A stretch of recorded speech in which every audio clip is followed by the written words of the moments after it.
போல மாண்புமிகு உயர்நீதிமன்றத்தினுடைய நீதியரசர்கள் மிக தெளிவாக சொல்லியிருந்தார்கள். இந்த நிகழ்வுக்கு தடை எதுவும் இல்லை. மாநில அரசு சார்பாக ஆஜராகியிருந்த வழக்கறிஞர் அவர்களும் மாநில அரசு தடை செய்யவில்லை என்று சொல்லியிருந்தார்கள். நமக்கு தெரியும், மாநில அரசு வாய்மொழியாக பல இடத்துல தடை போட்டிருக்காங்க. காவல்துறை ஏவல் துறையா பயன்படுத்துறாங்க. அதன் பிறகு உச்சநீதிமன்றம் காவல்துறை தடை செய்த சில ரெப்ரசன்டேஷனை பார்த்துட்டு தன்னுடைய கடுமையான கண்டனத்தை பதிவு செஞ்சாங்க. இங்க மைனாரிட்டி இருக்கிறாங்க, அதற்காக பிராண பிரதிஷ்டை நிகழ்வை பார்க்க முடியாதுன்னா அது தவறு. துஷார் மேத்தா அவர்கள் அப்பியர் ஆகி இந்த மாதிரி நம்முடைய அரசியலமைப்பு சட்டம் எல்லா இடத்திலும் பொருந்தும், அது மிக கடுமையாக உச்சநீதிமன்றம் அதை செய்ய வேண்டும் என்றும் வலியுறுத்தியிருந்தார்கள். உச்சநீதிமன்றத்தினுடைய தீர்ப்பு மிக தெளிவாக இருக்கிறது.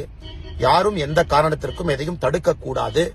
அதே நேரத்தில் தமிழக அரசு தடுக்க நினைத்தால் அது ஓரல் ஆர்டராக இல்லாம ரிட்டன் ஆர்டரா, ஸ்பீக்கிங் ஆர்டரா இருக்கணும். அப்படி ஏதாவது வயலேஷன் இருந்ததுன்னா மறுபடியும் இதை நாங்கள் விசாரிப்போம் என்று உச்சநீதிமன்றம் சொல்லியிருக்கிறாங்க. சகோதர